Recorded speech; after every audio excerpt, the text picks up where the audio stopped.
Guys come to me. Idea நல்லா இருந்தால் உங்களால் ப்ரெசன்ட் நல்லா பண்ண முடிஞ்சா நான் இன்வெஸ்ட் பண்ணுறேன். கவர்மெண்ட் கூட அதை பண்ணுறது இல்லை, ஆனால் நாங்கள் பண்ணுறோம். எங்கள் ஸ்டாஃப்ஸ் யாராவது இறந்துட்டாங்கன்னா இல்லைங்க வளர்ந்து ஒரு ஆளாக பென்ஷன் மாதிரி பென்ஷன் கவர்மெண்ட் கூட கொடுக்கறது இல்லை. We are giving pension full salary. Age is a number. நானும் ஜென்சி தான். என்னோட ஆட்டமே இனிமேல் தான் ஆரம்பம். ஆமா, ஜென்சியோட தான் என்னோட போட்டி இனிமேல். ஒரு சின்ன வீட்டில் 6 பேர் இருக்க ஒரு இடத்துல, ஒதுங்க கூட இடம் இல்லாத ஒரு இடத்துல இருந்து, அண்ட் அங்கே சாப்பாடுக்கே வழி இல்லாமல் இருக்கும்போது ஒரு இடத்துல போய் நீங்கள் சாப்பிட போயிருக்கீங்க. அப்போ உங்களை வந்து வெளில போடா நாயேன்னு சொல்லி துரத்தி அமிச்சிட்டாங்க. அதாவது அந்த ஈகோ இருக்க ஒரு ஆண்டர்பிரனர் எப்படி இந்த பர்டிகுலர் சுச்சுவேஷனை ஹேண்டில் பண்ணுவாங்க, இந்த காலகட்டத்தில் சர்வை பண்ணுவாங்கன்னு நினைக்கிறீங்க? எனக்கு தெரிஞ்சு எங்கள் அம்மா காலையில் டிஃபன் சாப்பிட்டதே கிடையாது. அவ்வளோ குடும்ப கஷ்டம். அதனால தான் அங்கே வேலைக்கு போனேன். எத்தனை வாட்டி அந்த சூப்பர்வைசர்கிட்ட அடி வாங்கியிருக்கேன்னு தெரியுமா? அடினா சாதாரண அடியில் பலார்லாம் அடி வாங்கியிருக்கேன். எனக்கு அப்போ ஈகோலாம் இல்லை. எனக்கு தெரிஞ்சது பசி மட்டும்தான். அதனால் 2 ரூபா சம்பளத்துக்கு வேலைக்கு போனேன். அதுவும் பிரியாணி வந்து வருஷத்துக்கு 2 வாட்டி தான் செய்வாங்க எங்கள் வீட்டில், ரம்ஜானுக்கும் பக்ரீத்துக்கும். என்ன ஒரு வாட்டி போலீஸ் ஸ்டேஷனில் கூப்பிட்டு போய் ரொம்ப அசிப்படுத்தி அனுப்பிச்சிட்டாங்க. நான் சொன்னேன், ஐயா நான் இங்கே ஒரு கடை வச்சிருக்கேன் திருப்பூர் மணியன் சென்டர்னு. இந்த திருப்பூரில் போய் செகண்ட்ஸ் உள்ளாடைகள்லாம் வாங்கிட்டு வந்து விற்பேன், நீங்கள் வேணா வந்து பாருங்கன்னு அவர் கேள்வி ஒன்று கேட்டார். அவனுக்கு ஓட்ட ஜட்டி விற்கிற உனக்கு இவ்வளோ பெரிய வீடு கேட்டான்னு கேட்டார். ரோல்ஸ் ராய்ஸ் லிமோசின் யாருக்காக இருக்கு? நம்மளுக்காக தான். ஏங்க அதில் போகிறவன் நம்மள மாதிரி மனுஷன் தானே. சீரியஸ்லி, ஏன்னா ஒரு வேலையில் இறங்கினா அது இலை எடுக்கிற வேலையாக இருந்தாலும் சரி, பிச்சை எடுக்கிற வேலையாக இருந்தாலும் சரி, அதில் நம்ம சூப்பர் ஸ்டாராக இருக்கணுன்றத என்னுடைய ஒரு வைராக்கியம். அது ஸ்டாஃப்ஸ் வந்து போகிறதுக்கு காரணம் ஸ்டாஃப் கிடையாது, நம்ம தான். விளையாடுறவங்களை கூட நான் மதிப்பேன். என்ன விளையாடி ஜெயிக்கிறவங்களையும் மதிப்பேன், விளையாடி தோக்குறவங்களையும் மதிப்பேன். சுற்றி நின்று வேடிக்கை பார்க்குறாங்க பாருங்க, உட்காந்து கிரிட்டிசைஸ் பண்ண விளையாடவும் மாட்டாங்க. அவங்கள கண்டாலே எனக்கு பிடிக்காது. கொஞ்சமாவது மூளையை யூஸ் பண்ணுங்கப்பா. நானே எல்லாம் சொல்லி கொடுத்தா அப்புறம் என்ன இது?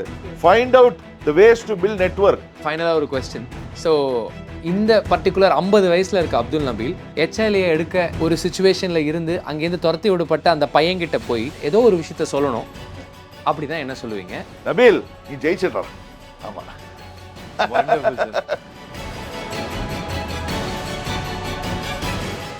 ஸோ எல்லாருக்கும் வணக்கம்.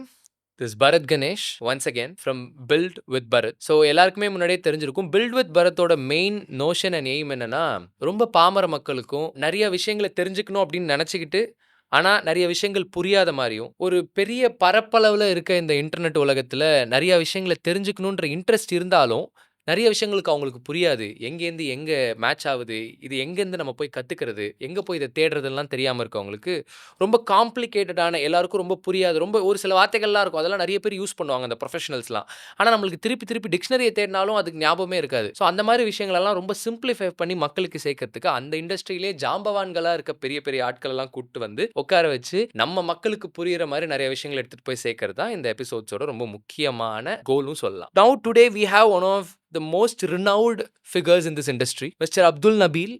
So he is the founder and managing director of Arabian Garden group of restaurants and resorts, and he is a motivational speaker, life coach, a real estate tycoon. கண்டிராத மேடைகள் இல்லை, காணாத கைத்தட்டல்கள் இல்லை. It's not a very big podcast show, soon it will be. அப்படி ஒரு ஷோல being the episode 3 guest, welcome sir.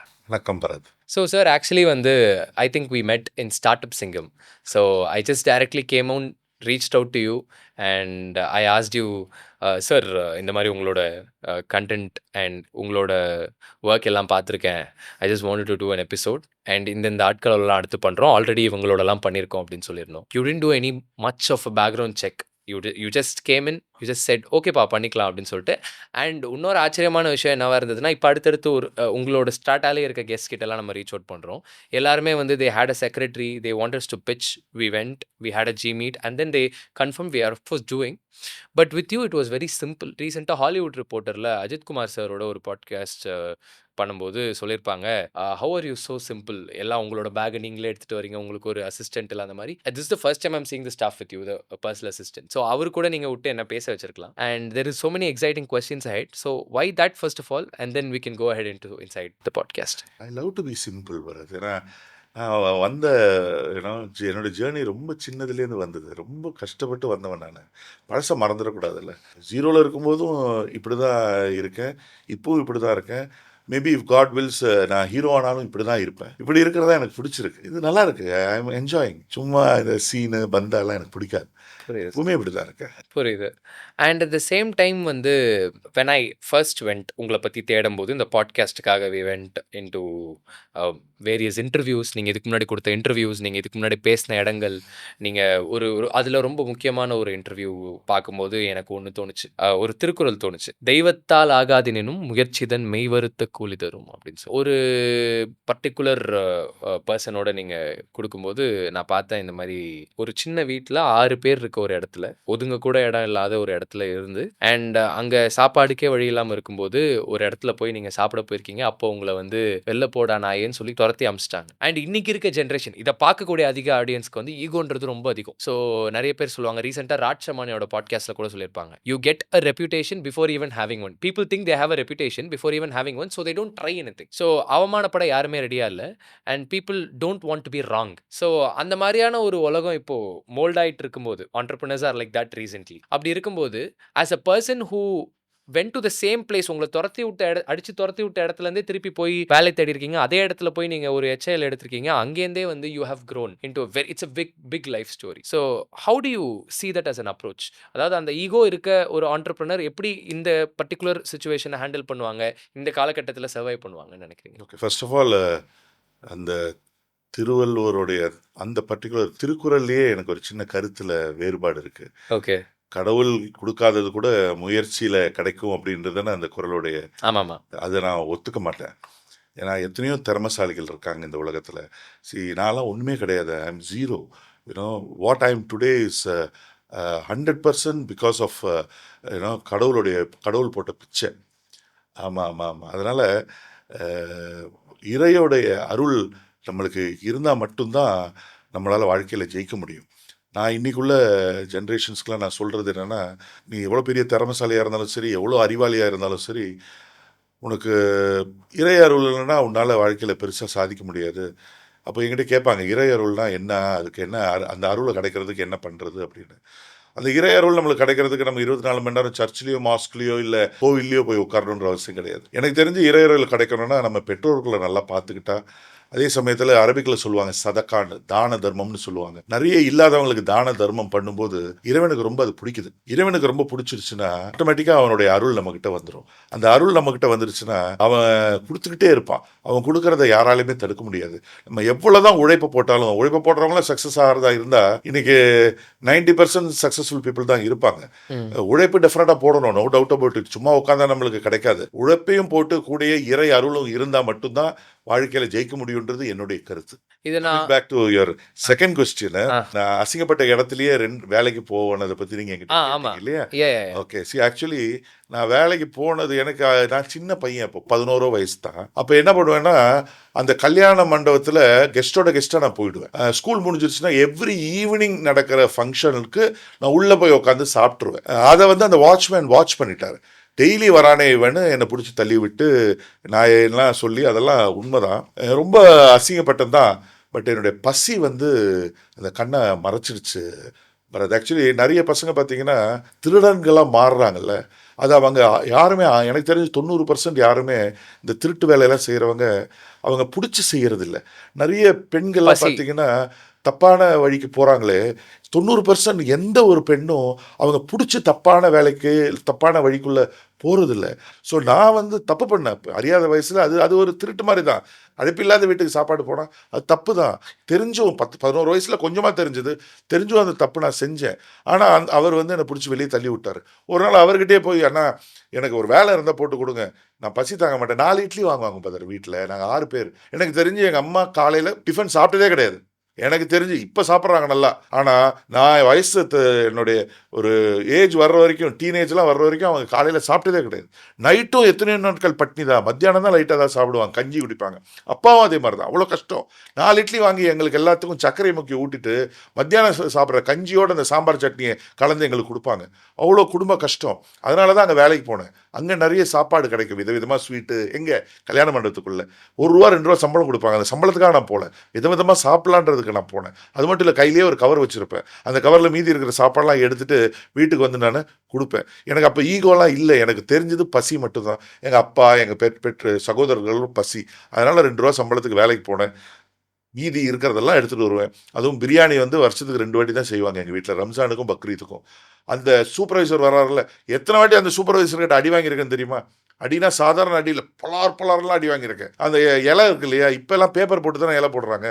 அப்போ வந்து பேப்பர்லாம் கிடையாது பரத், இலை தான். என்னை போட விட மாட்டாங்க, எடுக்க தான். சாப்பிட்டு முடிஞ்சதுக்கப்புறம் இலை எடுக்கும்போது கிழிஞ்சதுன்னு வைங்களேன், செம்மடி விடும். ஆனால் ஒரே வாரத்தில் நான் சூப்பராக கற்றுக்கிட்டேன். அதுக்கப்புறம் நான் போடுற மாதிரி யாராலையும் போடாத அளவுக்கு, நான் எடுக்கிற மாதிரி யாராலையும் இலை எடுக்காத அளவுக்கு நான் அதை சூப்பர் ஸ்டார் ஆகிட்டேன் அந்த வேலையிலேயே. சீரியஸ்லி, ஏன்னா ஒரு வேலையில் இறங்கினா அது இலை எடுக்கிற வேலையாக இருந்தாலும் சரி, பிச்சை எடுக்கிற வேலையாக இருந்தாலும் சரி, அதில் நம்ம சூப்பர் ஸ்டாராக இருக்கணுன்றதான் என்னுடைய ஒரு வைராக்கியம் அது. ஸோ அதனால் அங்கே என்னத்த ஈகோ இருக்கு யூஸ் பண்ண, பசிமா. நீங்களாம் அந்த பசியெல்லாம் பார்த்துருக்கவே மாட்டீங்க. அதுவும் ஆஸ் அ ஃபுட் லவர், அதாவது வெளியே நின்று அந்த வாசனை பார்த்தா பட்னியாக படுத்துருக்கீங்களா நீங்கள்? Distant memory. பட்னியா படுத்தது ஒரு டிஸ்டன்ட்டான மெமரி தான். உழுப்பெடுத்து போய் சாப்பிடாம நிறைய பேர் லவ்ல ஏதாவது சண்டை வந்து சாப்பிடாமலாம் படுப்பாங்க. ஆஃபீஸில் ஒருத்தர் படுத்துனே இருக்காரு சார். ஆமாம், அவனெல்லாம் கூப்பிட்டு போய் செம்மடி அடிக்கணும். ஏன்னா பசியோடைய அருமை தெரிஞ்சவங்களுக்கு தான் அந்த சாப்பாடோட அருமை தெரியும். நான்லாம் பசியில் வந்து ஒரு நாள் 2 நாள்லாம் சாப்பிடாமே இருந்திருக்கேன். 2 நாள்லாம் சாப்பிடாமே இருந்திருக்கேன், தண்ணி மட்டும் குடிச்சிட்டு. அப்போதான் எனக்கு ரஸ்க்கு சாப்பிட்ற பழக்கமே வந்து. ரஸ்க் இப்போ ரொம்ப சீப்பு. ஓகே, நான் வெறும் ரஸ்க்கு டீ சாப்பிட்டே இருந்திருக்கேங்க எத்தனையோ நாட்கள். எனிவே, அதனால ஈகோ என்னங்க ஈகோலாம் ஒன்றும் கிடையாது. அங்கே வேற கல்யாண மண்டபம் பக்கத்தில் இல்லை, அதனால அந்த கல்யாண மண்டபத்துக்கே நான் போனேன் வேலை கேட்டு. ஸோ சார், நம்ம அந்த பிஸ்னஸ் செக்மெண்ட்குள்ளே as we are like entering into that area. So மெயினாக நான் உங்ககிட்ட கேட்கணும்னு நினச்சது, ஏன்னா எல்லா இடத்துலையுமே உங்களோட ரெஸ்டாரண்ட்ஸ் அண்ட் ரெசார்ட்ஸ் பற்றி தான் மேஜராக வந்து ப்ரொமோஷன் வீடியோஸாக இருக்கட்டும், இல்லை வந்து இன்டர்வியூஸாக இருக்கட்டும் கொடுப்பீங்க. எனக்கு மேஜராக கற்றுக்கணும்னு நினச்சது வந்து, நீங்கள் after you came inside first உள்ளே வரும்போது நீங்கள் ஒரு ரியல் எஸ்டேட் புரோக்கராக தானே உள்ளே வந்தீங்க. அதில் மேஜராக நீங்கள் சொல்லியிருந்தது ஒரு ஆம்னி கார் ஃபர்ஸ்ட் வாங்கினேன், அதில் ஒரு செகண்ட் ஹேண்டில் ஒரு கார் வாங்கினேன், அங்கே போயிட்டு வந்து போஸ்டர் ஒட்டி நீங்கள் இது பண்ணுவீங்க. So tell me about that story majorly. How did you develop your self? ஏன்னா அங்கேருந்து தான் ஸ்க்ராட்ச்லேருந்து ஒரு பேஸ்மெண்ட் ரெடி பண்ணியிருக்கீங்க. நான் பண்ணாத முயற்சி பண்ணாத வியாபாரம் இல்லை, பண்ணாத வேலை இல்லை, நிறைய பண்ணேன். சொந்தமாக ஒரு திருப்பூர் பனியன் சென்டர்னு சைதாப்பேட்டில் கூட ஒரு செகண்ட்ஸ் உள்ளாடைகளோட ஷாப்லாம் ஓப்பன் பண்ணேன். கடன் வாங்கி ஆரம்பித்து அது பெரிய கடனாகி கடனை அடைக்க முடியாமல் கடனை வாங்குறது, கடன் அடைக்க முடியாமல் கடனை வாங்குறது, ஏகப்பட்ட பிரச்சனை. அதனால் அந்த கடையும் மூடி, அந்த கடன் கொடுக்க வேண்டியவங்களுக்கெல்லாம் நேராக போய், சார் எனக்கு ஒரு வருஷம் டைம் கொடுங்க. ரொம்ப டார்ச்சர் அதிகமாகிடுச்சு, என்னால் மேனேஜே பண்ண முடியல. இன்னும் நானே போயிட்டேன். ஒரு நாள் முடிவு பண்ணிவிட்டு நேராக ஒரு 10-15 பேருக்கு நான் காசு கொடுக்க வேண்டியது இருந்தது. காலங்காத்தால போய் நின்றுட்டு, சார் இந்த மாதிரி லாஸ் ஆகிடுச்சு, அதனால் எனக்கு இப்போ வந்து கடையை மூடுறேன், என்னால் கொடுக்க முடியாது, இப்போது எனக்கு 1 வருஷம் டைம் வேணும். 1 வருஷத்துக்குள்ளே எப்படியாவது நான் உங்கள் கடனை கொடுத்துட்றேன், இந்த 1 வருஷம் என்னை டிஸ்டர்ப் பண்ணாதீங்க. என்ன லபோதிமோன்னு கத்துனாங்க, பயங்கரமாக கத்துனாங்க. ஆனால் அதுக்கப்புறம் 1 வருஷம் என்னை டிஸ்டர்ப் பண்ணல. ஸோ என்ன பண்ணலாம், இன்வெஸ்ட்மெண்ட்டே இல்லாமல் பண்ணுறதுக்கு ஒரே வழி ரியல் எஸ்டேட். இன்றைக்கி வந்து ரியல் எஸ்டேட் மீடியேட்டர்ன்றாங்க, கன்சல்டன்ட்றாங்க. ஆனால் எங்களை அப்போ வந்து பார்த்திங்கன்னா புரோக்கர்னு தான் கூப்பிடுவாங்க. புரோக்கர் இப்போ கூட நான் வந்து என்ன பண்ணியிருந்தேன்னா ரியல் எஸ்டேட் புரோக்கர்னு தான் சொல்லுவேன். அது நல்ல வார்த்தை. ஏன் இன்றைக்கி புரோக்கர்னா கொஞ்சம் எல்லாரும் யோசிக்கிறாங்கன்னு தெரியல. நீ புரோக்கரானா கோவப்படுறாங்க. நான் புரோக்கர் வேலை தான் செஞ்சுருந்தேன், ரியல் எஸ்டேட் புரோக்கர். ஏன்னா அதுக்கு இன்வெஸ்ட்மெண்ட் கிடையாது. யாருக்காவது இடம் விற்கணும்னா விற்று கொடுப்பேன், அதுக்கு எனக்கு கமிஷன் கொடுப்பாங்க. யாராவது வாடகைக்கு வீடு வேணும்னா அவங்களுக்கு நான் எங்கே வாடகைக்கு வீடு இருக்குன்னு பார்த்து கொடுப்பேன். நான் ரொம்ப வெறித்தனமான கடன் இருக்குது, கிட்டத்தட்ட ஒரு 7-8 லட்ச ரூபா கடன் இருக்குது, அதை அடைக்கணும். ஸோ அப்படி நான் ரியல் எஸ்டேட் பண்ணிகிட்டு இருக்கும்போது பார்த்திங்கன்னா ஒரு செகண்ட் ஹேண்டில், ஏன்னா அந்த காலத்தில் நான் இப்போ சொல்கிறது 25 வருஷம் முன்னாடி ஸ்டோரி. I am 50 now. அங்கே வந்து இப்போ மாதிரி சோஷியல் மீடியாலாம் கிடையாது. இப்போ நம்ம ஒரு ரியல் எஸ்டேட் ஒரு லே அவுட்டு யாராவது போட்டாங்கன்னா அது மொத்தமாக நான் எடுத்து மார்க்கெட் பண்ணி கொடுப்பேன், விற்று கொடுப்பேன். எனக்கு 1% 2% கமிஷன் கொடுப்பாங்க விற்கிற அமௌண்ட்டுக்கு. Sir, as I mean to marketing, I want to ask. So இப்போ நீங்கள் மார்க்கெட் பண்ணி கொடுப்பேன்னு சொல்கிறீங்கல்ல, இப்போது ஆடியன்ஸ்க்கு ஒன்றும் புரிகிற மாதிரி நீங்கள் என்ன மாதிரி மார்க்கெட் பண்ணுவீங்க? இப்போ இந்த போஸ்டர் ஒரு ஃபார்ம் ஆஃப் மார்க்கெட்டிங், அப்போ வேறு என்ன மார்க்கெட்டிங்லாம் பண்ணுவீங்க? இப்போது போஸ்டர் மட்டும்தான், வேறு எதுவுமே கிடையாது. அந்த போஸ்டரை சுற்றி ஒட்டுவேன். ஒரு அட்டையில் போஸ்டரை ஒட்டிட்டு ரோட்டில் நிற்பேன். நான் வந்து ஈசிஆரில் தான் அதிகமாக பண்ணுவேன், பாண்டிச்சேரி வரைக்கும் பண்ணுவேன். ஓகே, ரோட்டில் நின்று வெள்ளி சனி நேரம் ரோடை காட்டிட்டு இப்படி இப்படி கையை காட்டுவேன். சிலர் 100, 500, 1000 ஒருத்தர் நின்று என்னப்பா எங்கேப்பா போட்டிருக்கீங்க லே அவுட்டுன்னு வாங்க. நான் விடவே மாட்டேன், அவளையே பட மாட்டேன். ரோட்டில் நின்று போர்டை காட்டி கஸ்டமரை கன்வெர்ட் பண்ணி நான் கூப்பிட்டு போய் காட்டி அட்வான்ஸ் வாங்கி க்ளோஸ் பண்ணுவேன். அது மட்டும் இல்லாமல் சர்க்கிள் ஆஃப் இன்ஃப்ளூயன்ஸை யூஸ் பண்ணிக்கிட்டேன். நிறைய நெட்வொர்க் பண்ணுவேன். நான் காலைல வாக்கிங் போகும்போது கூட இதுக்குன்னே வாக்கிங் போவேன். யாராவது போனாங்கன்னா ஹலோ எப்படி இருக்கீங்க சார், இப்போ நம்ம ஹலோன்னா அங்கே இன்னொருத்தர் வாக் பண்ணுறவர் என்ன சொல்லுவார்? ஹலோன்னு தான் சொல்லுவார். ஹலோ, எப்படி இருக்கீங்கன்னு கேட்டால் நல்லா இருக்கேன் அப்படின்னு. அடுத்தது நீங்கள் என்ன சார் பண்ணுறீங்கன்னு கேட்டால் அவங்க பண்ணுறதை சொல்லிட்டு அடுத்த கேள்வி என்னவா இருக்கும்? நீங்க யாரு அப்படி? நீங்கள் என்ன பண்ணுறீங்கன்னு கேட்பாங்க. இது ஒரே நாளில் பண்ண மாட்டேன், ஒரு வாரம் டெய்லி நான் ஹலோ ஹலோன்னுவேன், சிரிப்பேன், ஓ ரிலேஷன்ஷிப், ஹியூமன் கனெக்ஷன் பில்ட் கனெக்ஷனை பில்ட் பண்ணிடுவேன். அதுக்கப்புறம் நான் ரியல் எஸ்டேட் பண்ணுறேன் சார், இங்கே ஒரு சூப்பரான ஒரு ப்ராஜெக்ட் நாங்கள் போட்டிருக்கோம், லே அவுட் போட்டிருக்கோம், ஓகே நீங்கள் வந்து பாருங்க பிடிச்ச வாங்கின அப்ப அவங்க சேல்ஸ் பர்சன் நினைக்க மாட்டாங்க. நினைக்க மாட்டாங்க.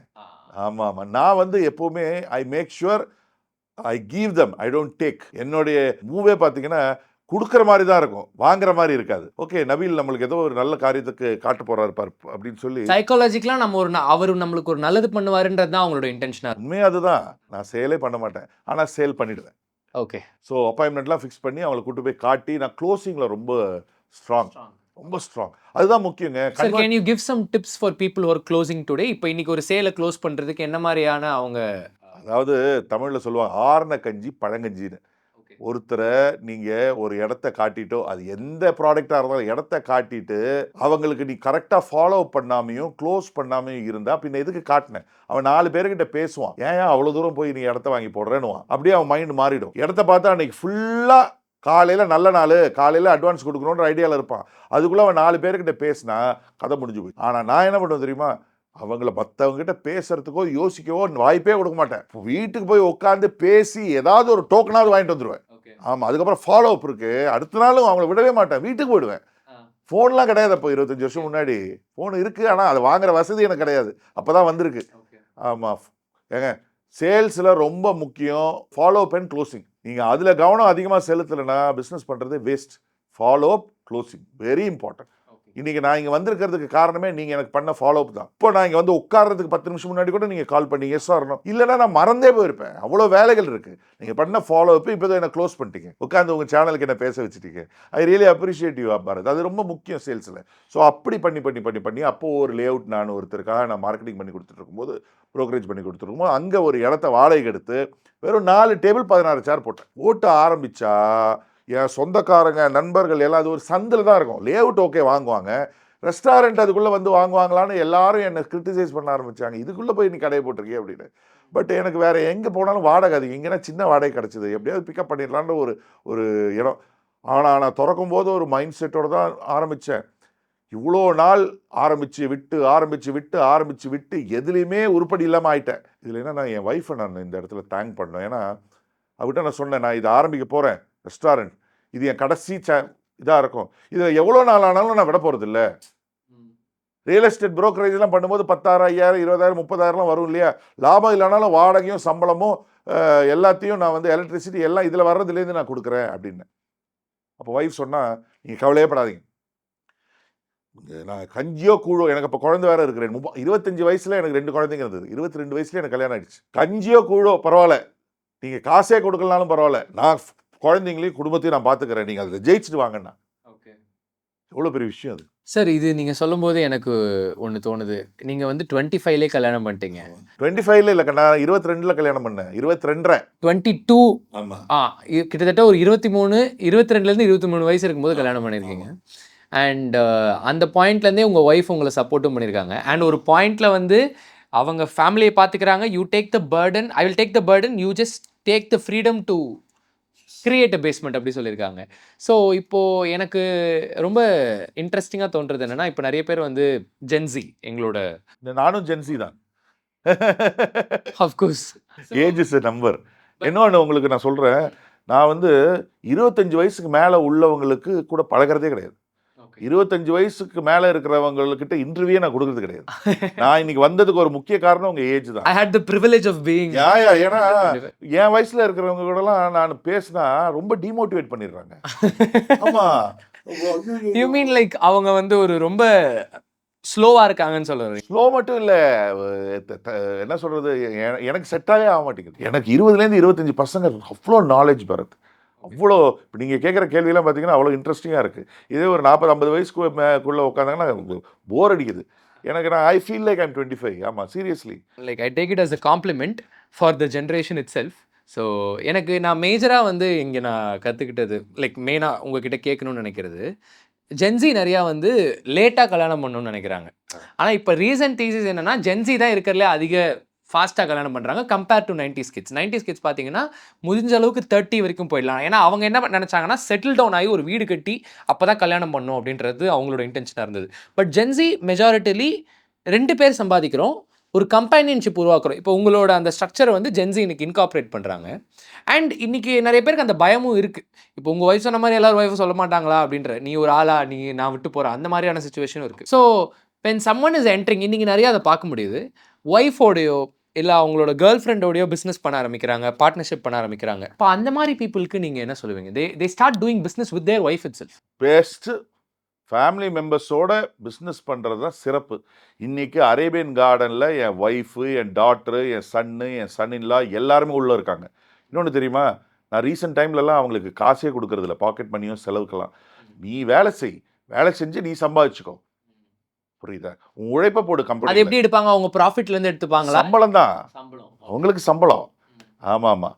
இப்போது அவங்களுக்கு அந்த they started understanding the value of money. இப்போது நான் கொடுக்கும்போது இஷ்டத்துக்கு செலவு பண்ணிட்டு இருந்தாங்க. இன்றைக்கி அவங்க உள்ள அவங்களுக்கு கொடுக்குற வேலையை செஞ்சுட்டு அவங்களுக்கு கிடைக்கும்போது ரொம்ப சேவ்லாம் பண்ணுறாங்க. இப்போது சார் அது நிறைய பிரச்சனைகளை உண்டாக்காது சார் உங்களுக்கு? இப்போ ஃபார் எக்ஸாம்பிள் பர்சனல் கான்ஃப்ளிக்ட் இருக்காது அவங்க வாழ்க்கையில்? அதனால நல்லா இருக்குது. இப்போது இது ரொம்ப ஹெல்த்தியாக இருக்குது. வீட்டில் எல்லாரும் போட்டி போட்டு வேலை செய்கிறாங்க. ஃபேமிலி மெம்பர்ஸ் உள்ளே வந்ததுக்கப்புறம் பார்த்தீங்கன்னா almost I am retired. Oh, My son-in-law is taking care of the major 80% of my work. My son-in-law is taking care. My daughter, she is taking care. My wife is taking care. Of course, my son have another brand, the name of Southside ன்னு சொல்லி ஒரு cafe and community வச்சிருக்காரு. He wanted to start his own. அவர் கூட என்கிட்ட கடன் தான் வாங்கியிருக்காரு, loan வாங்கியிருக்காரு. அது திருப்பி தரேன்னு லோன் வாங்கியிருக்காரு. ரீசெண்டாக தான் திறந்திருக்காரு. இந்த ஸ்டார்பக்ஸ்லாம் இருக்குல்ல அது மாதிரி. So is also helping me in Arabian Garden. Whatever money you want, you work, you help and you take. So இதுதான் உங்களோட அந்த சீக்ரெட் சிஸ்டமோட ஒரு அங்கமாக நான் கன்சிடர் system பண்ணிக்கலாம். is totally different. See, it took 15 years for me to create a system. First பிரான்ச்லேருந்து second branch போகிறதுக்கு 3 வருஷம் ஆச்சு. 3 வருஷத்தில் செகண்ட் பிரான்ச் ஆரம்பித்து ஒரே வருஷத்தில் அதை க்ளோஸ் பண்ணிட்டேன். ரோடு எக்ஸ்டென்ஷனில் போயிடுச்சு. அகைன் செகண்ட் பிரான்ச் வந்து 5வது வருஷம் தான் திறந்தேன். இதில் மகாபலிபுரத்தில் 12 வருஷம் ஆச்சு நான் 4 பிரான்ச் திறக்கிறது. லாஸ்ட் 3 இயர்ஸில் தான் இவ்வளோ எக்ஸ்பென்ஷன். இப்போ 27 பிரான்ச்சஸ் இருக்குது, 15 பிரான்ச்சஸ் ஒர்க் நடக்குது. இது எல்லாமே லாஸ்ட் 3 இயர்ஸில்? 3 years. So it took 12 years for me to create a system. Now the system is working. And my target now for 2026 is 100 restaurant. Okay. And you told I am a real estate tycoon. Yes. நான் earn பண்ணுற பணத்தை எங்கள் அப்பா சின்னதுலேயே சொல்லி கொடுத்தது best investment real estate. I invest in real estate. I don't invest in developed area. I invest in developing area. நான்லாம் அப்போ 5000 10,000த்துக்கெல்லாம் இடம் வாங்கி போட்டேன். எங்கேயோ 5000 10,000த்துக்கெல்லாம் இடம் வாங்கி போடும்போது நிறைய பேர் என்னை வந்து ஏன் அங்கே போய் வாங்கி போடுற அப்படின்னாங்க. இன்னைக்கு அது கோடிகளில் இருக்குது. You know that Bharat? Okay okay. ஆமாம், நான் கல்பாக்கத்தில் ஒரு இடம் வாங்கினேன். ஓகே, 5 கிரவுண்டு இடம் வாங்கினேன் 1 லட்சம் ரூபாய்க்கு. இன்னைக்கு கல்பாக்கத்தில் ஒரு கிரவுண்டு 3 கோடி ரூபா. Can you believe me? Okay. அங்கே தான் நான் ஒரு வீடு கட்டினேன். என்ன ஒரு வாட்டி போலீஸ் ஸ்டேஷனில் கூட்டு போய் ரொம்ப அசிப்படுத்தி அமைச்சிட்டாங்க. நான் சைதாப்பேட்டில் ஒரு அழகான வீடு ஒன்று இருக்கும் பாருங்க. நான் கடைக்கு அந்த திருப்பூர் பன்னீர்செல்வம் ஒரு கடை வச்சிருந்தேன்னு சொன்னேன் இல்லையா, அங்கே போகும்போதெல்லாம் அந்த வீடை ஊற்று பார்ப்பேன். அந்த பில்டிங் ஓனர் என்ன நினச்சிட்டாருன்னு தெரியல, ஒரு கம்ப்ளைண்ட் கொடுத்துட்டார் ஜேவன் போலீஸ் ஸ்டேஷனில். ஆமாம், இவன் டெய்லி வீடை பார்க்குறான், திருட ஏதோ பிளான் பண்ணுறான் போல இருக்கு. பார்க்கறதுக்குலாம் யாராவது கம்ப்ளைண்ட் கொடுப்பாங்க? அதான் சொல்கிறேன், டெய்லி பார்க்கக்கூடாதுல்ல, நான் செஞ்சது அப்படின்னு நினச்சிட்டாரு போல இருக்கு. ஒரு நாள் காலையில் நான் கடையை திறக்கிறதுக்கு வரேன், என்னை கூப்பிட்டு போய் ஸ்டேஷனில் உட்கார வச்சுட்டார். காலில் கூப்பிட்டு போய் உட்கார வச்சுட்டு போயிட்டார் அவர். ஏன் ஸ்டேஷனுக்கு நிற்கிறேன்னு எனக்கே தெரியாமல், பக்கத்தில் வேற ஒரு கஞ்சா விற்கிறவன் வேற நிற்கிறான், இந்த பக்கம் ஒரு அவன் பேர் என்ன இந்த பிக் பாக்கெட்காரன் நிற்கிறான். போகிற ஒரு போலீஸ் எல்லாம் 2 பேரையும் மெதிக்கிறாங்க. எனக்கு போலீஸ் ஸ்டேஷனு போலீஸ்னா பயங்கர பயம். அண்ட் இவங்களோட நம்மளை அசோசியேட் பண்ணுவாங்களோன்ற அந்த ஒரு ஐயோ, ஒரு 6-7 மணிக்கு வந்து திட்டுனாரு பாருங்க. வாயில வந்ததெல்லாம் திட்டினா. என்னடா பிளான் பண்ற, வீட்டில் திருடுறதுக்கு பிளான் பண்றியா, எப்படி பிளான் பண்ற, நீங்க எத்தனை பேர் டீமு, என்னென்னமோ கேட்டாங்க. அம்மாவை அப்பாவெல்லாம் இழுத்தாங்க. அதெல்லாம் சொன்னா சேனல்ல நல்லா இருக்காது, அசிங்கமா பேசிட்டாங்க. நான் சொன்னேன், ஐயா நான் இங்கே ஒரு கடை வச்சிருக்கேன் திருப்பூர் பனியன் சென்டர்னு, இந்த திருப்பூரில் போய் செகண்ட்ஸு உள்ளாடைகள்லாம் வாங்கிட்டு வந்து விற்பேன், நீங்கள் வேணா வந்து பாருங்கன்னு அவர் கேள்வி ஒன்று கேட்டார். உனக்கு ஓட்ட ஜட்டி விற்கிற உனக்கு இவ்வளோ பெரிய வீடு கேட்டான்னு கேட்டார். நான் சொன்னேன், இந்த மாதிரி ஒரு வீடு கட்டணும்னு ஆசைங்க, சின்னதுலேயே எனக்கு ரொம்ப ஆசை, கனவு, வியாபாரம் பண்ணி எப்படியாவது வீடு கட்டுவேன்னா அவர் கேட்ட கேள்வி அது. ஓட்ட ஜட்டி விற்கிற உனக்கு இவ்வளோ பெரிய வீடு கேட்டார்னார். ஒரு வாரம் சாப்பிடல பரத், நீங்க உங்களுக்கு தெரியுமா? இல்ல அஃப்கோர்ஸ் அது அந்த அப்போ உங்களுக்கு சின்ன வயசு வேற. ஆமா, அப்பதான் எனக்கு கல்யாணமும் ஆச்சு. ஓகே. நானு திருப்பூர் பனியன் சென்டர் திறக்கும் போது 20 வயசோ 21 வயசோ. அதுக்கு முன்னாடி சைதாப்பேட்டையில அர்ச்சனா ட்ரெஸ்ஸஸ்னு ஒரு கடையில ரூ. 600 சம்பளத்துக்கு நான் வேலை செஞ்சேன், துணி கடையில. அங்க இருந்த நாலேஜை வச்சு தான் கடை திறந்தேன். ஏன்னா இதெல்லாமே 20லேருந்து 23க்குள்ள நடந்துருச்சு. 23 24 அப்பதான் கல்யாணமும் புதுசா ஆச்சு. என்னோட ஒய்ஃபோட நகையெல்லாம் திருப்பூர் பனியன் சென்டர்ல பனியன் செட்டியா மாறிடுச்சு. நான் டபுளா வாங்கி தரேன், அதையும் வாங்கி கொடுத்தேன். ஐயோ, அவளுக்கு நான் பட்ட கொடுமை. ஆனா இன்னைக்கு அவ பிசினஸ் கிளாஸ்ல தான் ஃப்ளை பண்றா, அது வேற விஷயம். அவளுக்கு she is a very good car driver. ரொம்ப இப்போ ஒரு வீடு கட்டி கொடுத்துருக்கேன். நீங்கள் அந்த சேனலில் பார்க்கலாம். நான் ஏதோ ஒரு சேனலில் கூட அந்த வீடை காட்டினேன். ஹோம் டூர் வந்தாங்க. அது வயநாடு மலையடி வாரத்தில் 15,000 சதுரடியில். அவளுக்கு ஒயிட் ரொம்ப பிடிக்கும், ஒயிட் ஹவுஸ். ஓகே. ஆமாம், வீட்டுக்குள்ளே இல்லாதே இல்லை. அவ்வளோ பிரம்மாண்டமாக பல கோடி ரூபா செலவு பண்ணி கட்டி She கொடுத்தேன். deserves it. No, she was the one. 100%. எங்கள் அம்மா, என் ஒய்ஃபு 2 பேரும் they deserve. சார் எனக்கு இதெல்லாம் கேட்கும்போது இன்னும் நிறையா ஐ மீன் லைக் ஐ ஃபீல் இன்னும் ரொம்ப ரொம்ப நிறைய விஷயங்கள் மண்டையில் நிறையா ஸ்ட்ரைக் ஆகுது. ஆனால் இதை மேஜராக நான் தெரிஞ்சுக்கணும்னு நினைக்கிறது, இப்போ ஒரு போலீஸ் உங்களை கூட்டிகிட்டு போய் ஒரு இடத்துல உட்கார வச்சாங்கன்னு சொன்னீங்கல்ல, அப்போது அதே மாதிரி உங்களுக்கு பிஸ்னஸ் நடத்தும் போது ஏகப்பட்ட லீகல் ட்ரபிள்ஸ் வந்திருக்கும். ஏதோ ஒருத்தர் ஜிஎஸ்டி இஷ்யூ எனக்கெலாம் நடந்துச்சு. நான் ஒரு போர்டில் வந்து ஜிஎஸ்டி நம்பர்னு போட்டு பிளாங்காக விட்டேன். இப்போல்லாம் ஜிஎஸ்டி லைசன்ஸை வந்து டெம்பரவரியாக கேன்சல் பண்ணி விட்டு போயிட்டாங்க. அதெல்லாம் ரொம்ப பயன்ட்டேன் ஃபர்ஸ்ட் டைம். அது ஏதோ போலீஸ்லாம் வந்துடுவாங்களோன்னு. பட் அது ஒரு நார்மலான விஷயம், நம்ம ஹேண்டில் பண்ணணும்னு அப்புறமா என்னோட சிஏ அவங்களாம் சொல்லும்போது எனக்கு கற்றுக்கிட்டேன். பட் நீங்கள் அதை சொல்லும்போது எனக்கு என்ன தோணுதுன்னா, இப்போ உங்களுக்கு வந்து அந்த பாயிண்ட் ஆஃப் டைமில் இந்த மாதிரி கான்டாக்ட்ஸ் இருந்திருக்குமானே தெரியல. உங்களால் டக்குன்னு ரீச் அவுட் பண்ணி ஒரு லாயரையோ ஒரு சிஓ, இப்போ நாங்கள் ஜஸ்ட் ஒரு காலில் வி ஆர் ரீச்சிங் அவுட். அப்போ அந்த பாயிண்ட் ஆஃப் டைமில் லீகல் ட்ரபிள்ஸாக இருக்கட்டும், அந்த மாதிரிலாம் வரும்போது, இப்போல்லாம் ரீசெண்டாக சில பேர்லாம் வந்து கொஞ்சம் ஏதாவது டிஸ்டர்ப் ஆனாலே மென்டலி எனக்கு ட்ராமா ஆகிடுச்சு, நான் தெரப்பி போகிறேன், அந்த மாதிரிலாம் சொல்கிறாங்க. ஸோ அந்த பாயிண்ட் ஆஃப் டைமில் அந்த மாதிரி ஒரு ட்ராமாவோ அந்த மாதிரி வந்து ஒரு விஷயத்தையும் நீங்கள் எப்படி ஹேண்டில் பண்ணீங்க? Did you reach out to people? சில மென்டார்ஸ் இருந்தாங்களா, இல்லை you had to put it on your own? அதாவது பரத், நான் அந்த இன்சிடென்ட், அந்த போலீஸ் ஸ்டேஷன் இன்சிடென்ட்க்கு அப்புறம் ஒரு வாரம் நான் யாரு கூடயுமே பேசல. ஐ வென்ட் த்ரூ சாப்பிடலன்னு வேற சொன்னீங்க. சாப்பாடே சாப்பிடல. ஏன்னா என் ஒய்ஃப், எங்கள் அம்மாலாம் என்னாச்சுன்னு கேட்டாங்க. சூசைட் பண்ணிக்கலாம், சூசைடிக்கல் தாட்லாம் வந்துருச்சு. பயமாயிடுச்சு, படபடப்பு நிற்கவே மாட்டேங்குது. பேசவே இல்லை நான். என்ன இந்த பிரம்ம பிடிச்ச இந்த என்ன சொல்லுவாங்களே, இந்த பேய் பிடிச்சா அப்படின்ற மாதிரி யார் அப்படியே இருக்கேன். கண்ணை கூட அப்படியே எனக்கு என்னன்னு தெரியல. ஆனால் ஏதோ இறைவன் அருளால் ஒரு பாயிண்ட் ஆஃப் வியூ, இல்லை நம்ம ஜெயிச்சு காட்டணும், அசிங்கப்பட்டவங்க முன்னாடி நம்ம தலை நிமிர்ந்து நின்று காட்டணும், அதை விட பெரிய வீடு கட்டி காட்டணும் அப்படின்ற ஒரு அப்படியே அதை ஒரு நான் அப்படியே பாசிட்டிவாக நான் எடுத்துக்கிட்டேன். அதுக்கப்புறம் தான் அந்த கடையெல்லாம் மூடி எல்லாருக்கிட்டையும் போய் நான் ஒரு வருஷத்தில் பணம் தரேன்னு சொல்லி ஏன்னா அதுக்கப்புறம் தான் ரியல் எஸ்டேட்குள்ளே இறங்கி கொஞ்சம் கொஞ்சமாக ஏர்ன் பண்ண ஆரம்பித்தேன். அதுக்கப்புறம் ரெஸ்டாரண்ட்டு அப்படியே க்ரோத்து தான் 15 வருஷமாக. Super sir. வாழ்க்கையில் பிறந்ததுலேருந்து 35 வருஷம், 35வது வயசு வரைக்கும் பிரச்சனை தான். பட் லாஸ்ட்டு டிசைட் பண்ண, I am not going to give up. எவ்வளோ நாளானாலும் பரவாயில்ல, ரெஸ்டாரண்ட்டில் ஜெயிச்சே தீரணும். அது வருஷம் ஆனாலும் பரவாயில்ல, 2 வருஷம் ஆனாலும் சரி, விட போகிறது இல்லைன்ற முடிவோட என் ஒய்ஃபோடைய சப்போர்ட்டு மோட்டிவேஷனோட இறங்கி அடித்தேன். அது முதலே துணிக்கடை இருக்கும்போது அப்படி இருந்திருந்தா இன்றைக்கி நான் ஒரு சரவணா மாதிரி வந்திருக்கலாம் போல இருக்குது. அதனால தான் எல்லாருக்கிட்டையும் சொல்லுவேன், நீங்கள் ஆரம்பிச்சிங்கன்னா சின்னதாக கூட ஆரம்பிங்க, ஓகே, ஆனால் விட்டுறாதீங்க. B focus, be consistent. நீங்கள் விட்டுறாதீங்க. நீங்கள் உங்கள் சக்ஸஸ் ரொம்ப கிட்ட இருக்கும். அந்த கிட்ட போயிட்டு அட இது முடியலன்னு நிறைய பேர் திருப்பி வந்துடுறாங்க. ஓகே, அந்த தப்பை பண்ணிடாதீங்க. நீங்கள் சின்னதாக ஆரம்பிங்க, விடாமல் பண்ணுங்கள், ஃபோக்கஸ்டாக பண்ணுங்கள், கன்சிஸ்டண்ட்டாக பண்ணுங்க, கண்டிப்பாக உங்களால் ஜெயிக்க முடியும். Amazing sir. சார் இது கேட்கும்போது எனக்கு இன்னொன்று தோணுது. ஒரு இடத்துல ஒரு கோட் மாதிரி சொல்லுவாங்க. இப்போ எனக்கு தெரிஞ்சு இந்த ரூமில் 1, 2, 3, 4, 5 பேர் இருக்கும். இந்த 5 பேரில் இருக்கிறதுலே அதிகமாக ரிஜெக்ஷன்ஸ் பார்த்தால் நீங்களாக தான் இருப்பீங்க. ஸோ அப்போது வந்து ராஜீவ் தல்ரேஜான்னு நினைக்கிறேன், ஒரு கோச் சொல்லியிருப்பார், இந்த மாதிரி வந்து ஒரு ரூம் எடுத்துக்கிட்டு அந்த ரூமில் இருக்கிறதுலே யார் அதிகமாக rejections பார்த்துருக்காங்களோ, who had the guts to have higher rejections is the most richest or successful man in that particular room அப்படின்னு. ஸோ எனக்கு உங்களை வச்சு பார்க்கும்போது கிட்டத்தட்ட 35 வருஷம் ரிஜெக்ஷன்ஸை மொத்தமே பார்த்து அதுக்கப்புறமா வந்து உங்களோட க்ரோத் வந்து வயசுலேருந்து வேலை பண்ண ஆரம்பித்தேன். 10வது வயசுலேருந்து வேலை செய்ய ஆரம்பித்தேன். நான் நல்லா படிப்பேன். 10ஆம் கிளாஸோட குவிட் பண்ணிவிட்டு வேலைக்கு போனேன். பல ஆயிரம் ரிஜெக்ஷன்ஸை நான் பார்த்துருக்கேன் வாழ்க்கையில். அதனால தான் என்னுடைய ஃபாலோவர்ஸ்க்கெலாம் சொல்லுவேன், நீ வந்து தோக்காமல் ஜெயிக்க முடியாது. வாழ்க்கையில் இன்றைக்கி ஜெயித்தவங்க எல்லாம் அதிகமாக தோற்றுருப்பாங்க. ஜெயிக்கணும்னா உங்கள் மைண்டை வந்து நீங்கள் ப்ரிப்பேர் பண்ணி போங்க. நீங்கள் தோற்று தான் ஜெயிக்க முடியும். தோக்கறதுக்கு உங்களை நீங்கள் தயார் பண்ணிக்கோங்க. கீழே விழறது தப்பே கிடையாது. ஆனால் விழுந்தே கடந்துடாதீங்க.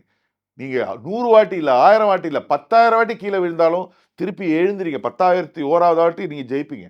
சிலர் உடனே ஜெயிப்பாங்க. ஒரு 10 வாட்டி கீழே விழுந்தாலும் 11 வாட்டி ஜெயிப்பீங்க. ஆனால் கீழே விழாமல் மேலே எழுந்திரிக்கவே முடியாது. நீங்கள் சக்ஸஸ் ஆகவே முடியாது. வாழ்க்கையில் ஜெயிக்கவே முடியாது. நான் ஓட்டச்சட்டி விற்றவன், எச்சலை எடுத்தவன், இன்னைக்கு ஓரளவுக்கு என்னை கூப்பிட்டு இந்த தம்பிங்கெல்லாம் இன்டர்வியூ எடுக்கிற அளவுக்கு நான் சக்ஸஸ் ஆகிருக்கேன்னா அதுக்கு காரணம் விழுந்தே கிடக்கல, எழுந்துட்டேன். பல தடவை விழுந்தேன், திருப்பி எழுந்துட்டேன், விடலை. I never give up. I did give up. Amazing sir. Sir எனக்கு இப்போ இங்கே இன்னொன்று கேட்கணும்னு தோணுது. எனக்கு ரொம்ப பிடிச்ச ஒரு சில பேர்லாம் வந்து நான் பார்க்கும்போது எல்லாருமே வந்து காமனாக சொல்கிறது என்னென்னா, முடிஞ்ச அளவுக்கு மென்டலி எதுவுமே நம்ம மைண்டில் இல்லாத மாதிரி காமிச்சிக்கணும் அப்படின்னு சொல்லிட்டு, அதாவது மூடே இல்லாமல் இருக்கணும் அப்படின்னு சொல்லுவாங்க. ஸோ அதாவது ஹாப்பி மூடு, இவர் வந்து கோவமாக இருக்காரு, இவர் வந்து ஜாலியான மூடில் இருக்காரு அப்படின்றதெல்லாம் தாண்டி சிச்சுவேஷன்ஸுக்கு தகுந்த மாதிரி சூழ்நிலைகள் நம்மளுடைய மூடை இன்ஃப்ளூயன்ஸ் பண்ணக்கூடாது அப்படின்னு சொல்லுவாங்க. சரி. ஸோ அப்போது நான் உங்களை பார்க்கும்போது கிட்டத்தட்ட இவ்வளோ ரிஜெக்ஷன்ஸ் ஃபேஸ் பண்ணும்போது உங்களோட மூடு மாறி மாறி போயிருக்கும். பட் ப்ரொஃபஷ்னலி உங்களோட மூடு சுத்தமாக மாறி இருக்காதுன்னு நினைக்கிறேன். So over the period of time நீங்கள் அதே சேம் ஸ்ட்ராட்டாலே இருந்திருப்பீங்க. இப்போ இந்த மாதிரி ஸ்ட்ராட்டாவில் இருக்கும்போது தான் நம்மளால் ஈஸியாக வந்து ஒரு இன்வெஸ்ட்மெண்ட்டையாக இருக்கட்டும், ஒரு ஃபண்டையாக இருக்கட்டும், திடீர்னு ஒரு பிரச்சனையாக இருக்கட்டும், எல்லாத்தையுமே ஹேண்டில் பண்ண முடியும். அண்ட் இதில் நான் ரொம்ப முக்கியமாக பார்க்குறது, இது எல்லா சிச்சுவேஷன்ஸும் நடந்துட்டு இருக்கும்போது உங்கள் கூட சில பீப்புள் எப்போவுமே இருந்திருப்பாங்க. இன்றைக்கி அதுதான் எங்களுக்கு ரொம்ப கஷ்டமாக இருக்குது. இன்றைக்கி நான் கம்பெனி ஆரம்பித்து அப்போ ஆரம்பித்த ஸ்டாஃப் இன்றைக்கி வரைக்கும் இருக்காங்களான்னு கேட்டால் இல்லை. பட் ஒரு 1-2 பேர் இருக்காங்க. But even to sustain them it was not very easy. So how do you sustain your staff? And இன்னைக்கு I think with modern business ecosystem, the biggest problem of the modern ecosystem is retention of staff. Correct. Exactly. Yeah. So workforce, human power, HR, இன்னைக்கு ஹெச்ஆருக்கு கோடி கோடியாக காசு கொட்டி கொடுக்கறதுக்கு ரீசனே வந்து staffs retain பண்ண முடியாதுன்றதுனால தான். ஸோ இன்னைக்கு டேட்டுக்கு ஒரு அட்வைஸ் என்ன மாதிரியான ஒரு ஸ்டார்ட் அப் ஃபவுண்டருக்கு நீங்கள் கொடுக்கணும் அப்படின்னா, அவங்களோட ஸ்டாஃப் ரீட்டைன் பண்ணிக்கணும் அப்படின்னா வாட் யூ சே? அண்ட் இந்த ஜென்சி பாப்புலேஷன் அவங்கள ரீட்டைன் பண்ணுறது ரொம்ப கஷ்டமாக இருக்குது. சரி, நீங்கள் இதில் ஆக்சுவலி 2 கேள்வி கேட்டிருக்கீங்க. ஒன்று மூடு, 2வது ஸ்டாஃப். கரெக்டாக? எஸ். அந்த மூடை சஸ்டெயின் பண்ணுறது ஸ்டாஃப்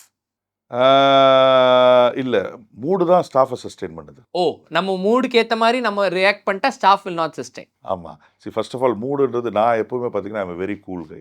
இன்றைக்கி ஸ்ட்ரெஸ்ஸு, ஆன்சைட்டி, டிப்ரெஷன் இதெல்லாம் வர்றதுக்கு ஒரு ஸ்டாட்டிஸ்டிக்ஸ், ஒரு ரிப்போர்ட் சொல்லுது.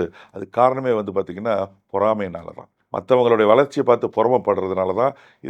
இந்த ஃபுட்டெல்லாம் இல்லை, இதுதான் காரணமாக. பிபி, சுகர் எல்லாத்துக்குமே அதுதான் காரணம். நம்ம எப்போவுமே மற்றவங்களோட வளர்ச்சியை பார்த்து சந்தோஷப்படுறோம். ஓகே. அதே மாதிரி மற்றவங்க வளர்கிறதுக்கு நம்ம ஒரு காரணமாக இருக்கணும். மற்றவங்க வளர்கிறதுக்கு நம்ம ஒரு காரணமாக இருந்தால் அதில் ஒரு கிக் இருக்குது பாருங்கள், அதில் ஒரு போதை இருக்குது பாருங்கள். அந்த சந்தோஷத்துக்கு அளவே கிடையாது. ஸோ நான் என்னுடைய ஸ்டாஃப் எல்லாம் I treat them like a boss. நான் திட்டவே மாட்டேன் அவங்கள. அவங்களோட ஒருத்தராக தான் இருப்பேன். என் ஸ்டாஃப் எல்லாம் தே லவ் மீ. 700 ஸ்டாஃப் இருக்காங்க. இப்போ 15 பிரான்ச் ஒர்க் நடந்துட்டுருக்கு. இப்போது அந்த பிரான்ச்லாம் ஓப்பன் பண்ணால் 1000 பேருக்கு மேலே இருப்பாங்க. இவங்க எல்லாருமே உங்களுக்கு தெரியுமா sir? Most of them I know. They all have your personal have number? a get together. We used to have a dance event. ஈவினிங்லாம் வேலையெல்லாம் முடிச்ச உடனே எல்லாரும் வந்துருவாங்க. நாங்கெல்லாம் ஒன்றா சேர்ந்து டான்ஸ் ஆடுவோம், ஒன்றா சேர்ந்து சாப்பிடுவோம். they are my familyங்க. Sir, that is amazing. But Anna, do they get your personal number? They easily talk to you? Every my boss, that is my staff, have my personal number. Wow. See, அது மட்டும் இல்லை, I share my profit with my staffs. Is there any percentage in that? Good percentage. I don't want to tell that. Okay. Salary plus ப்ராஃபிட்டையும் share பண்ணுறேன். ஏன் விட்டு போகிறாங்க? என் கடையில் சுமாராக கூட்டம் இருந்தாலும், கம்மி கூட்டம் இருந்தாலும் ப்ராஃபிட் இருக்கும். ஓகே. காரணம், நான் ப்ராஃபிட் என்னுடைய ஸ்டாஃப்ஸோட ஷேர் பண்ணுறதுனால ஓவர் ஹெட்ஸ் அப்படி கண்ட்ரோல் பண்ணிவிடுவாங்க. ஓகே. ஆக்சுவலி ப்ராஃபிட்டை என் ஸ்டாஃப்ஸோட ஷேர் பண்ண ஆரம்பித்ததுக்கப்புறம் தான் எனக்கு ப்ராஃபிட்டே அதிகமாகச்சு. சேல்ஸாக இருந்தாலும் ப்ராஃபிட் அதிகமாக இருக்குது. ஓகே. இப்போ காஸ்ட்டை கம்மி பண்ணும்போது அவங்களுக்கும் நிறைய ப்ராஃபிட் கிடைக்கும் அப்படின்னு சொல்லிட்டு ஸ்டாஃப் வந்து ஒரு ஃபுல்லாக முதல்லலாம் மோட்ரு ஓடிக்கிட்டே இருக்கும், தண்ணி ஓடிக்கிட்டே இருக்கும். கஸ்டமர் சொல்லுவாங்கப்பா ரொம்ப நாளாக தண்ணி ஓடுது. இப்போல்லாம் கொஞ்சம் தண்ணி அப்படி வெளியே மோட்ரு டேங்க்லேருந்து வெளியே ஆரம்பித்த உடனே போய் ஆஃப் பண்ணிடுறாங்க. ஏன்னா இபி சேவ், தண்ணி சேவ், சிறு எல்லாத்தையுமே டிஷ்யூ கூட வேஸ்ட் பண்ண மாட்டாங்க. ஓகே. கிச்சன் வந்து மெயினாக கிச்சன் ஸ்டாஃபை கண்ட்ரோல் பண்ணவே முடியாது. நான் கிச்சன் ஸ்டாஃப்லேயே ஒரு பார்ட்னரை போட்டுருவேன். ஓகே. லாபத்தில் இவ்வளோ எடுத்துக்கடா அப்படின்றவேன். அவன் ஏதாவது தப்பு நடக்க விடுவானா? அப்படி தப்பு நடந்தா தன்னோட ப்ராஃபிட் தான் அடி வாங்கும் அப்படின்னு ஒரு ஓனரா அவங்க யோசிக்க ஆரம்பிச்சு. ஓனரா இல்ல, ஓனரே. அவங்க தான் owner. If I share my profit with them, who are they? They are owner, they are partners. Stack holders. ஆமா. எல்லா பிரான்ச்லயும் அந்த மாதிரி என்னுடைய பார்ட்னர்ஸ் இருக்காங்க. ஆமா, சர்வீஸ்லயும் இருப்பாங்க, கிச்சன்லயும் இருப்பாங்க. வாவ். அதனால வின்வின்ங்க. என்கிட்ட 4 லட்சம் 5 லட்சம் மாசம் சம்பாதிக்கிற கேப்டன்லாம் இருக்காங்க. நீங்க வேற. அது சொன்னா அப்புறம் உங்க ஸ்டாஃப்லாம் என் கூட வந்துருவாங்க. ஸ்டாஃப்ஸ் வந்து போறதுக்கு காரணம் ஸ்டாஃப் கிடையாது, நம்ம தான். If we take care of them. உனக்கு தெரியுமா பரத், எங்க ஸ்டாஃப்ஸ் யாராவது இறந்துட்டாங்கன்னா அவங்க பிள்ளைங்க வளர்ற வரைக்கும் அந்த ஸ்டாஃப் வீட்டுக்கு சம்பளம் போயிட்டே இருக்கும். வாவ். கவர்மெண்ட் கூட அதை பண்றது இல்லை, ஆனா நாங்க பண்றோம். ஓகே. பிள்ளைங்க வளர்ந்து ஒரு ஆளாகிற வரைக்கும் பென்ஷன் கவர்மெண்ட் கூட கொடுக்கறது இல்லை. We are giving pension, full salary. Oh, நீங்க வந்து இன்னைக்கு உங்க கம்பெனில ஒர்க் பண்ணி, suppose let's say I am working in your company. இங்க வேணா, இப்போ ரீசெண்டா ஒரு ஸ்டாஃப் ஒருத்தர் ஹார்ட் அட்டாக்ல இறந்துட்டாரு ஒரு 1.5 வருஷம் முன்னாடி. அவங்க ஃபேமிலிக்கு நீங்க பென்ஷன் கொடுக்குறீங்க. அவங்க குழந்தைங்க சின்ன பிள்ளைங்க, சம்பாதிக்கிற வயசுல யாரும் இல்ல. எவ்ரி மந்த் அவங்க எவ்வளவு 35,000 ரூபாய் சம்பளம் வாங்கிட்டு இருந்தார். ஹெல்ப்பர், அவர் அசிஸ்டன்ட். எவ்ரி மந்த் 35,000 ரூபாய் அவங்க வீட்டுக்கு போயிட்டு இருக்கு. ஓ, ஓகே. இதெல்லாம் கொடுக்கறதுனால குறையுதா கேட்டா இல்ல, கூடுது. எனக்கு மிராக்கிள். இறைவன் எப்படி அது கூட்டி கொடுக்குறான்னு தெரியல. The more you give, the more you get. 100% charity, சதக்கா. ஆனா தெரியற மாதிரி கொடுக்கக்கூடாது. இதுவும் நான் சொன்னது 4 பேர் ரெஸ்டாரண்ட் வச்சிருக்கவங்களோ இல்ல வேற பிசினஸ் நீங்க அவங்க வச்சிருக்கவங்களோ. பேரையும் சொல்லல நீங்க. ஆமா, வச்சிருக்கிறவங்க நீ கொடுத்து பாரியா, நீ கொடுத்து பாரு, அவன் எங்கேயும் போக மாட்டான். அவனை நல்லா பார்த்துக்கோ. நம்மளை நம்பி வந்திருக்கான். பொம்பளை பசங்க என் ஸ்டாஃப்ஸுக்கு இருந்தாங்கன்னா கல்யாணம் என் பொண்ணுக்கு எப்படி பண்றோம்னா அப்படியே நான் பண்ணுவேன் தெரியுமா பரத். நீங்க வாங்க, நெக்ஸ்ட் மந்த் கல்கட்டாவில் என்னோட ஸ்டாஃபோட ஒரு பொண்ணுக்கு கல்யாணம் இருக்கு, நான் போறேன் என் ஃபேமிலியோட. நீங்க வந்து பாருங்க எப்படி நாங்க நடத்துறேன்றது பாருங்க. எல்லா செலவும் நான் பார்ப்பேன். நகை போட்டு அவ்வளோ அழகு பார்ப்பேன். ஏன் போறாங்க அவங்க? They feel more than being staff, they feel part of your ecosystem. Correct.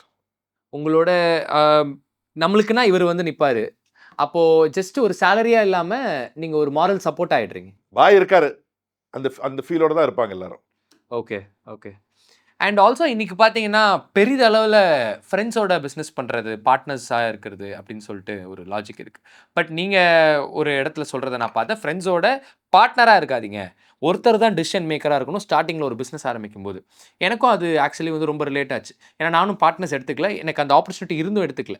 ஏன்னா ஒரு கம்பெனியை டைரக்ட் பண்ணும்போது ஒரு டிக்டேட்டர்ஷிப் இருக்கணும் அப்படின்னு சொல்லிட்டு நிறைய பேர் சொல்லுவாங்க கம்பெனி ஆரம்பிக்கும் போது. ஏன்னா டிக்டேட்டர்ஷிப்னா அது நான் சொல்கிறது தான் அப்படின்றத தாண்டி ஒருத்தரோட டிசிஷன் மேக்கிங் இருக்கும்போது தான் எல்லாமே வந்து அலைன் ஆகும் அப்படின்னு சொல்லிட்டு.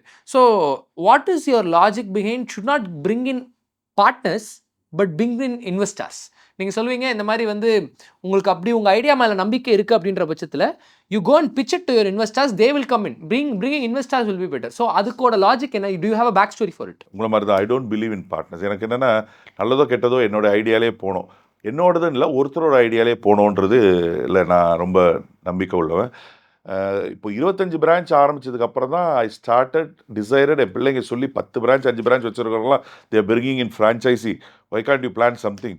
ஏன்னா எல்லாமே ரீஇன்வெஸ்ட் பண்ணுற மாதிரி இருக்குது, வர்றது எல்லாத்தையுமே பிரான்ச்லேயே போட்டுக்கிற மாதிரி இருக்குது.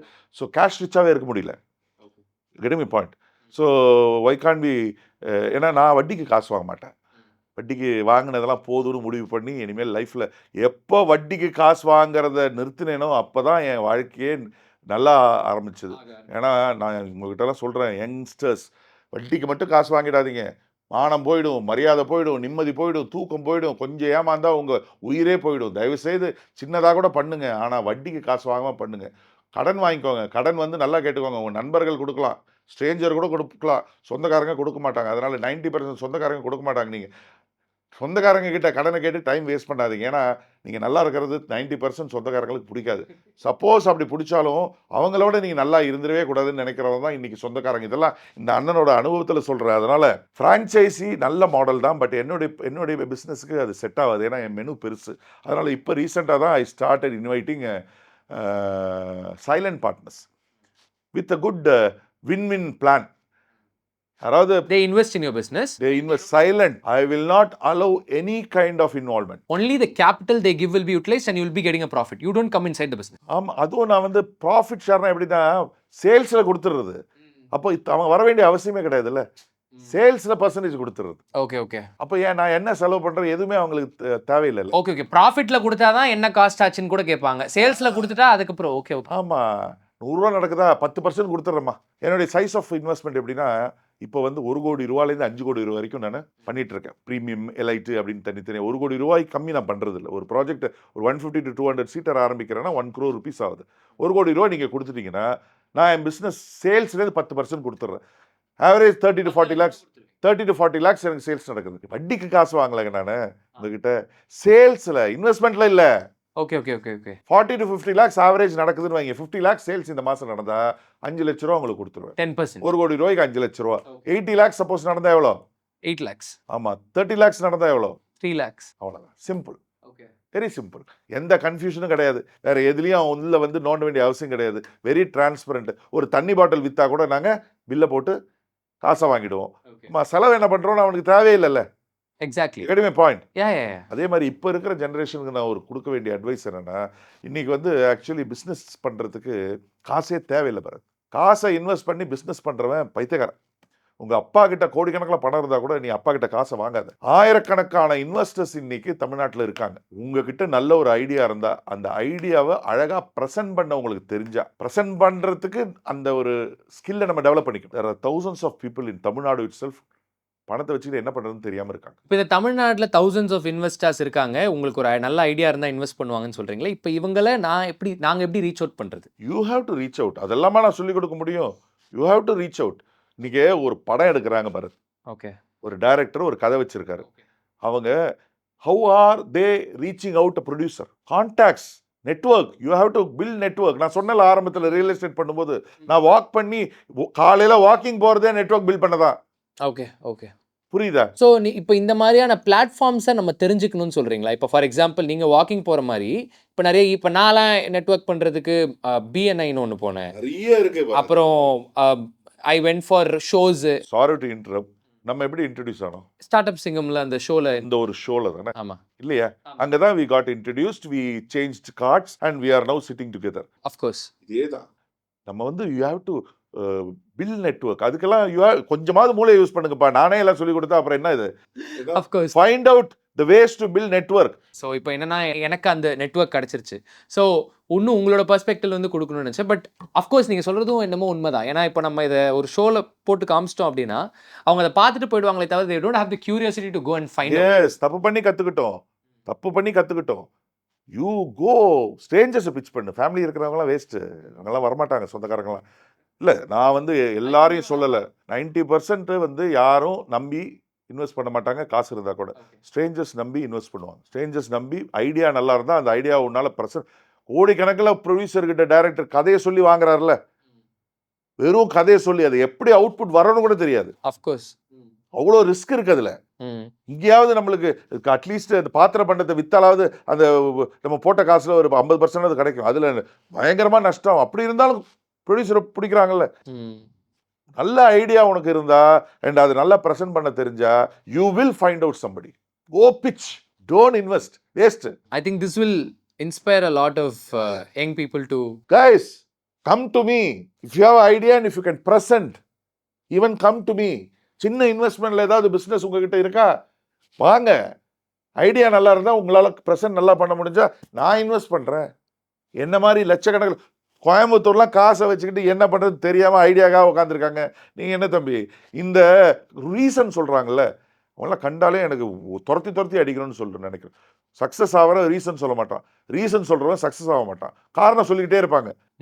You take some time and come out with some idea. Just start pitching.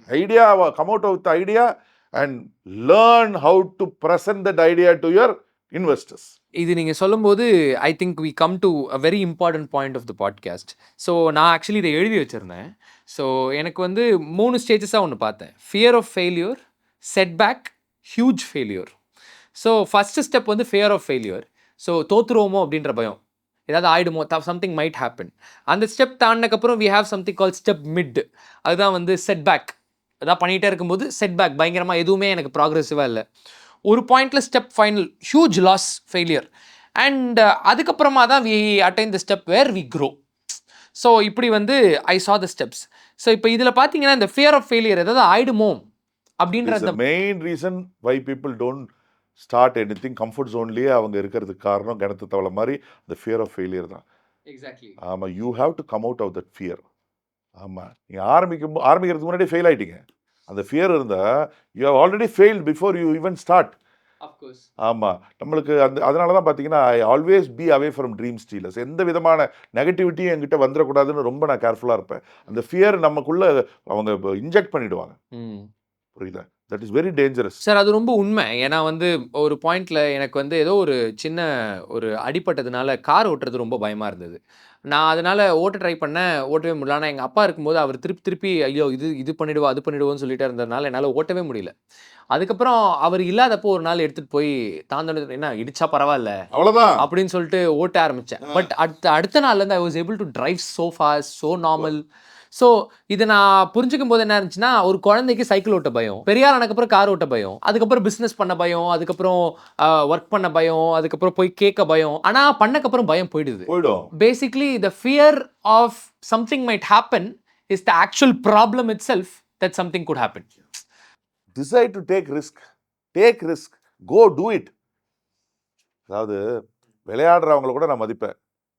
என்ன, விளையாடி ஜெயிக்கிறவங்களையும் மதிப்பேன், விளையாடி தோக்குறவங்களையும் மதிப்பேன். சுற்றி நின்று வேடிக்கை பார்க்குறாங்க பாருங்க, உட்காந்து கிரிட்டிசைஸ் பண்ண விளையாடவும் மாட்டாங்க. ஆனால் ஏதாவது சொல்லிக்கிட்டு இருப்பாங்க. அவங்கள கண்டாலே எனக்கு பிடிக்காது. இறங்கி விளையாடணும். அது குறை ஜெயிச்சாலும் சொல்லிக்கினே இருக்கு. ஆமாம்மா, ஜெயிச்சா ஜெயிக்கிறோம், தோத்தா தோக்குறோம். ஆனால் விளையாடணும்ப்பா. லைஃப் ஒரே ஒரு லைஃப். ம், பிறந்தோம் இறந்தோன்னு இருக்கக்கூடாது. ம். களத்தில் இருக்கணும், விளையாடணும். தோத்தாலும் பரவாயில்ல, ஜெயிச்சாலும் பரவாயில்ல. களத்தில் தான் தோக்கணும், களத்தில் தான் தோக்கணும். சும்மா இந்த கிணத்து தவளை மாதிரி ரிஸ்க் எடுக்காம இன்னைக்கு வேலை செஞ்சு கோடீஸ்வரன் ஆகவே முடியாதுங்க. ம்.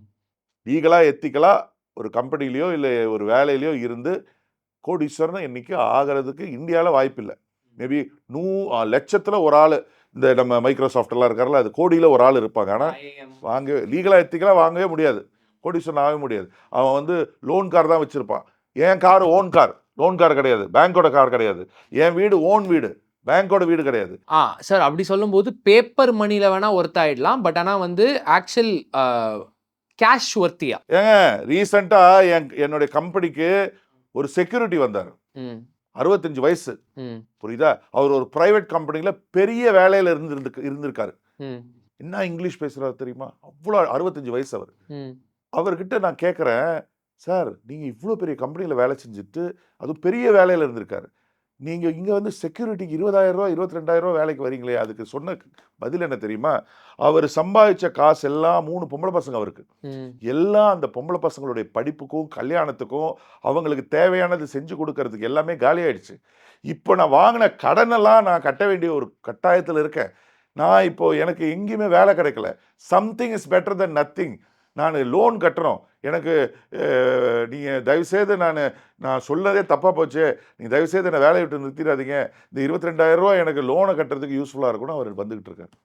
Just imagine. இன்றைக்கி இருக்கிற ஒர்க்கிங் கிளாஸோட நிலைமை எல்லாமே இப்படி தான் இருக்குது. ரிட்டையர் ஆனதுக்கப்புறம் கஷ்டப்பட்டு வேலைக்கு, அதாவது வயசானதுக்கப்புறமும் திருப்பி வாங்கின கடனை கட்டுறதுக்காக வேலைக்கு போகிற சூழ்நிலையில் இன்றைக்கி நிறைய பேர் இருக்காங்க.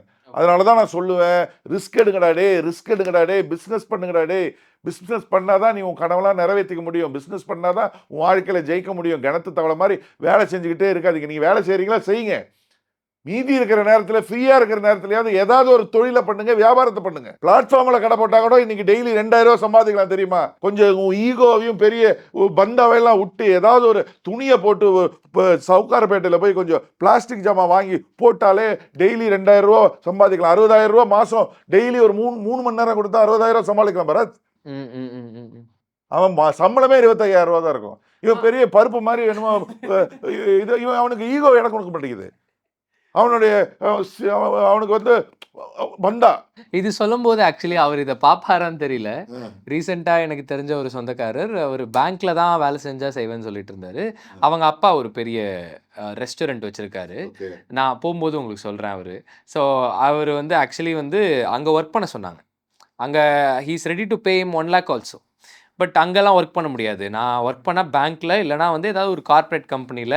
அங்கே அவர் சொல்கிறார், எனக்கு அங்கே ரொம்ப லைஃப் ஸ்டைல், அங்கே நிறையா எனக்கு அங்கே I will find my future wife, எனக்கு அங்கே இருக்க அந்த கல்ச்சர்லாம் பிடிக்கும், எனக்கு ஐ வாண்ட் தட் திங் அப்படின்ற மாதிரி சொல்லியிருக்காரு போல். அண்ட் அதுதான் என்னோட ஸ்டேட்டஸ்க்கு காஸ்மோ ஒன்ல தான் அவருக்கு வேலை செய்யணுமா. ஸோ அப்படி சொன்னார். பட் அங்கே அவரோட சம்பளம் வந்து 40,000.